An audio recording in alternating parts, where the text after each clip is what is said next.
मानाच्या गणपतीचा क्रम पारंपरिक मानाच्या मिरवणुकीत कसबा गणपती पहिल्या मानाचा, त्यानंतर तांबडी जोगेश्वरी, गुरुजी तालीम, तुळशीबाग गणपती आणि केसरीवाडा गणपती हा ठरलेला एक क्रम आहे। या क्रमाला धार्मिक, सामाजिक आणि ऐतिहासिक महत्त्व आहे। हा क्रम मोडला गेला तर तो केवळ परंपरेवरचा आघात मानला जातो।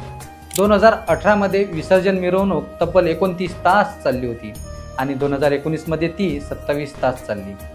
यामुळे वाहतुकीत अडथळे, पोलीस प्रशासनावर ताण आणि भक्तांची गैरसोय झाली होती।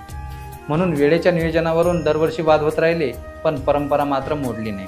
पुणेकर मानतात मिरवणूक किती वेळ चालली तरी चालेल, पण मानाच्या गणपतीचा क्रम मोडता कामा नये।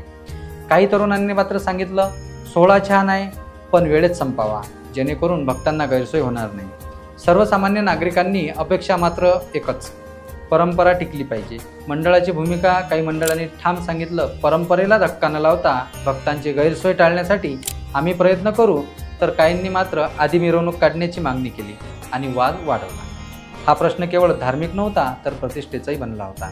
यंदा गर्दी टाळण्यासाठी आणि लोकांना त्रास होऊ नये म्हणून आम्ही मिरवणूक 1 तास आधी सुरू करू असंही सांगण्यात आलं।